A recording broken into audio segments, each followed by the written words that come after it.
Warning: this movie may contain violent scenes, creepy atmosphere, or jump scares.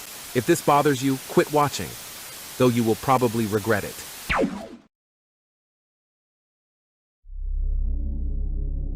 In the fall of 1987, local news channel WSB-TV2 of Atlanta, Georgia, was attempting to fill a scheduling gap in their Sunday morning lineup.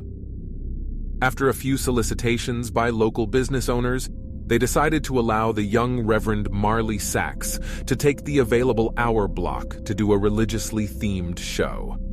It premiered October 18th with little promotion. The show was standard religious fare and consisted of the Reverend sitting in a simple chair, reading passages from the Bible to the camera and discussing their interpretation and significance to our modern day-to-day life. The show received a reasonable number of viewers and continued to be shown into early December. It was then that the studio began to receive extremely strange complaints from viewers of Words of Light with the Reverend Marley Sachs. The calls were from women, and women only, who vaguely referred to uncomfortable feelings they had at very specific intervals during the program. They described feelings of nausea, back pain, dizziness, and blurred vision. These callers, for no discernible reason, were convinced that it was the viewing of this program that was causing these symptoms. It was later determined after 3 weeks of complaints that these feelings were happening at roughly 12-minute intervals during the course of the program. The small studio staff checked all recording equipment, both audio and video, and found nothing faulty. When the Reverend was made aware of these incidents, he merely shrugged and stated cryptically that some can't handle the voice of God. The head of the studio, at a loss to explain the cause of these complaints, decided to continue running the program. By February, viewership had dropped sharply, and it was decided to pull the plug on the show. The studio head figured it would be more prudent to spend as much time as possible on the news story that had the other two local news networks abuzz: the miscarriage epidemic. Starting sometime in November, the number of healthy pregnant women miscarrying in the Atlanta metropolitan area had reached over 300. The CDC could find no discernible cause for this terrifying occurrence. The Reverend took the show's cancellation with what could only be described as abject indifference. When informed, he made no protest, merely nodded, almost knowingly. He left the studio after the last episode was filmed without so much as a word and dropped off the face of the earth. No one ever heard from him again, not his former congregation or any member of the church.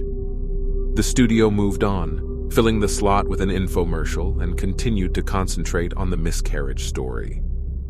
A year and a half later, an intern at the WSB studios discovered the tapes of the Words of Light and began going through them in an attempt to find stock footage for an upcoming piece the station was doing on the impact religion had on the city.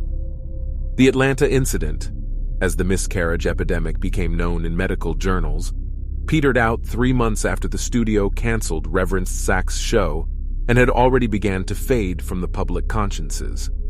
As the intern went through the tapes, he accidentally made a disturbing discovery about the footage. While attempting to stop one recording at 10 minutes and 45 seconds, he mistakenly jammed the fast-forward button down. While the footage whizzed by, he attempted to pry up the button with a screwdriver. Just as he succeeded, the tape stopped at 32 minutes and 1 second. The intern actually fell out of his chair when he looked up at what was frozen on the screen, the image of a badly decomposed, severed head filling up the entire frame. After he collected himself, he moved the film back a few frames, then forward, and realized that his mind was not playing tricks on him. He began going through the rest of the recording and soon discovered that at exactly 12-minute intervals, the image would appear for 1 frame. Thinking it some practical joke being played on the new guy, he presented it to one of the film technicians, ready to be mocked. The technician was just as puzzled as him. No one had touched the footage since the cancellation of the show. After the studio had closed for the night, the intern convinced the tech to help him go through all the tapes of the Words of Light. they discovered that every single episode had this same horrifying anomaly. They also realized that as the show progressed, the image had become more disgusting, as maggots began to eat away at the loose flesh and pieces of hair and skin seemed to have fallen off exponentially.